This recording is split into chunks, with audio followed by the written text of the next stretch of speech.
Tuhan bersamamu.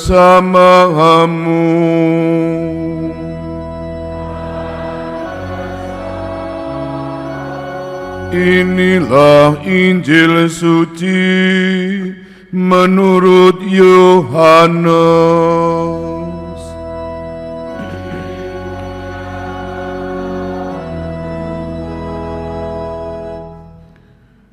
Barang siapa menerima orang yang kuutus, ia menerima aku. Dalam perjamuan malam terakhir, Yesus membasuh kaki para muridnya. Sesudah itu, ia berkata, "Aku berkata kepadamu, sesungguhnya seorang hamba tidaklah lebih tinggi daripada tuannya, atau seorang utusan daripada dia yang mengutusnya. Jikalau kamu tahu semuanya ini, maka berbahagialah kamu jika kamu melakukannya. Bukan tentang kamu semua aku berkata, aku tahu siapa yang telah kupilih. Tetapi haruslah genap nas ini. Orang yang makan rotiku telah mengangkat tumitnya terhadap aku.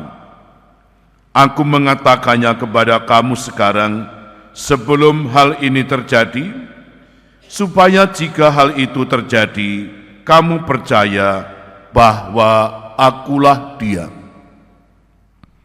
Aku berkata kepadamu, sesungguhnya barang siapa menerima orang yang kuutus, ia menerimaku, dan barang siapa menerima aku, ia menerima dia yang mengutus aku.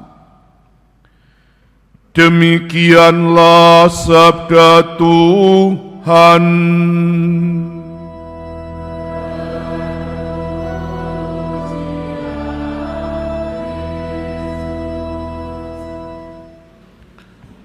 Saudara, Bapak, Ibu, Saudara terkasih, selamat pagi, berkah dalam.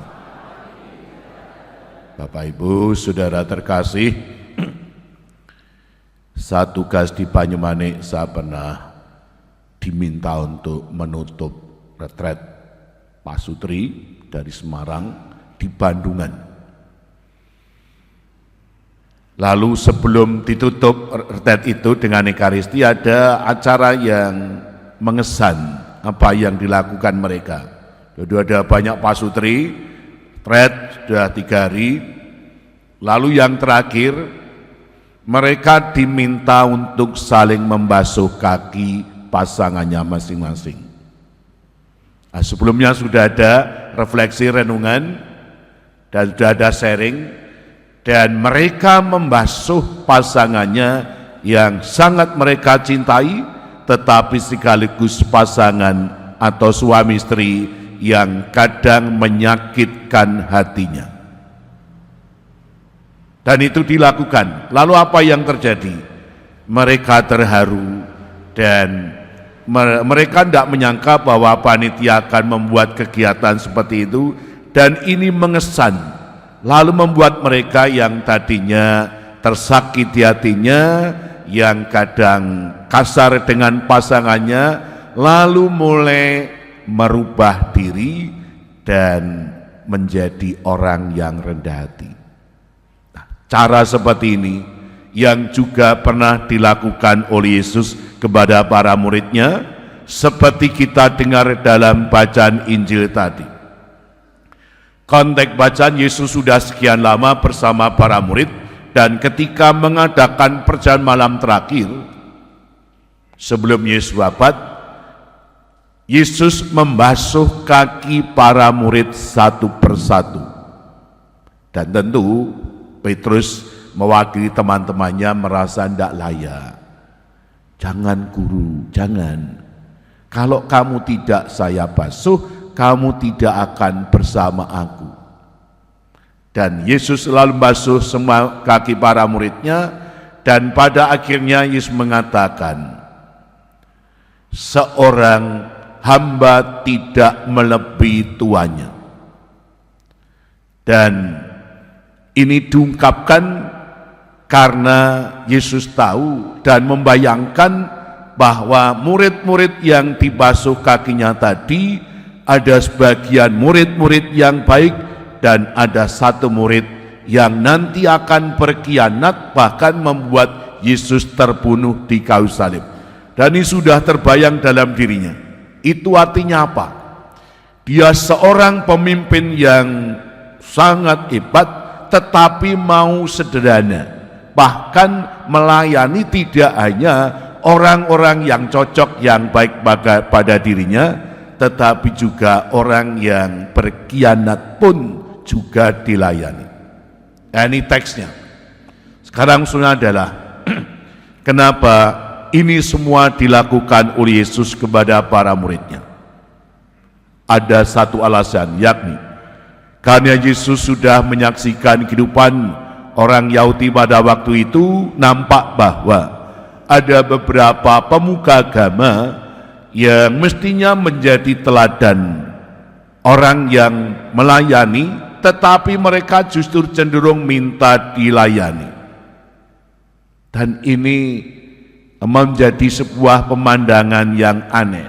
Dan Yesus khawatir, jangan-jangan nanti para murid yang sudah sekian lama digembleng dididik ini, nanti mereka menjadi seperti tuan, majikan yang ingin dihargai, dihormati dan tidak melayani. Maka atas dasar kekhawatiran ini, dalam perjumpaan yang terakhir kalinya, Yesus menyampaikan pesan penting, tidak hanya dikatakan tetapi diragakan dengan membasuh kaki para murid. Harapannya apa? Supaya nanti para murid ketika mereka menjadi gembala gereja, menjadi rasul, semoga dengan teladan yang mulia ini mereka bisa menjadi pemimpin-pemimpin atau gembala gereja yang mengabdi, melayani dengan sepenuh hati, tidak hanya kepada mereka yang baik, yang disukai, yang cocok, tetapi juga tetap melayani kepada mereka yang sedang membenci, bahkan yang sedang berkhianat, supaya tetap dilayani. Lalu caranya bagaimana supaya penghayatan kepemimpinan ini bisa jalan? Jawabannya adalah, pertama, orang mesti harus mengenakan semangat hamba Tuhan yang sederhana, lemah lembut, rendah hati. Caranya adalah dengan mengosongkan diri, membiarkan roh Tuhan berkarya dalam dirinya, sehingga orang semakin sederhana, mau mengabdi, melayani siapapun, termasuk orang yang sedang menyakiti atau bahkan sedang berkhianat. Lalu contohnya seperti apa? Orang yang siap mengabdi, melayani dengan sepenuh hati. Misalnya seperti yang dilakukan oleh Paulus dan Barnabas, seperti kita dengar dalam bacaan pertama. Kedua tokoh ini adalah orang-orang yang hebat. Mereka mengabdi, melayani umatnya, walaupun Paulus tahu bahwa ada beberapa orang yang tidak menyukai dirinya, karena dia yang sebenarnya adalah orang Yahudi, lalu tiba-tiba berbalik mengikuti Yesus. Tetapi semua tetap dilayani dengan sepenuh hati. Saudara, Bapak, Ibu, Saudara terkasih, melayani orang lain dengan sepenuh hati karena mengenakan semangat hamba Tuhan yang mengabdi, melayani seperti ini, yang mau diwatakan oleh gereja kepada kita hari ini. Nah, kita juga mestinya bisa melayani semua orang. Nah, caranya kalau memang mau, ya ada cara, ya lalu ada membasuh kaki. Ini adalah pelajaran yang konkret untuk sumlondoh melayani orang lain. Dan taskisnya adalah tidak hanya melayani orang-orang yang baik, yang cocok, tetapi orang yang sedang membenci kita, yang sedang berseberangan pikiran, bahkan yang sedang berkhianat. entah itu di tengah keluarga, di kantor maupun di gereja. Cobalah itu tidak mudah, harus melayani orang yang sedang berkhianat, tidak mudah. Tetapi justru ini menjadi latihan iman yang bagus bagi kita, supaya apa? Supaya kita semakin menjadi hamba Allah yang setia. Kemuliaan kepada Bapa dan Putra dan Roh Kudus.